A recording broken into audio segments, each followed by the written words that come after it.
படிக்கிற குழந்தைகளை எதிர்காலங்களை நட்சத்திரங்களை போல பிரகாசிக்க செய். கடன் பாரத்தில் சிக்கியிருக்கிற மக்களை கிருபையை ஆசீர்வதி. நீர் சுமந்ததை நாங்கள் சுமப்பதற்கு அவசியமில்லை. எனவே கடங்கார பிசாசு உடைய பிள்ளைகளை விட்டு பிடிங்கி நரகத்தில் போட்டு ஜெபிக்கிறேன்.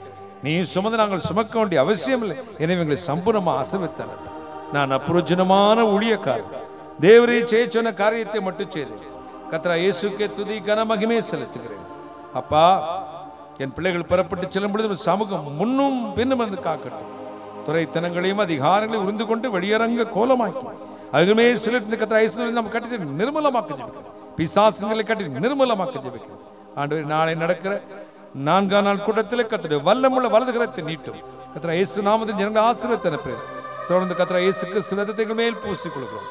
இறைவன் இயேசு கிறிஸ்துவே, இப்பொழுது என் பிள்ளைகள் போய் வீட்டு வாசலை திறப்பார்கள். வாசலை திறக்கும் பொழுதே இத்தனை நாள் காத்திருந்த பரலோக ஆசீர்வாதம் அந்தந்த வீடுகளில் நிரம்பி வழியட்டும். இயேசு சுவாமி, நிரப்பும் நிரப்பும் நிரப்பும். ஆசீர்வதியும் ஆசீர்வதியும் ஆசீர்வதியும். ஆசீர்வதிப்பதற்காக நன்றி, தொடுவதற்காக கோடான கோடி நன்றி, கோடான கோடி ஸ்தோத்திரம். கர்த்தராகிய இயேசு கிறிஸ்து நாமத்தில் ஜெபிக்கிறேன். உம்முடைய ஆசீர்வாதங்களை, நன்மைகளை, கிருபைகளை, வெற்றிகளை சுதந்தரித்து பெற்றுக் கொள்கிறேன் பரிசுத்த பிதாவே. ஆமென் ஆமென்.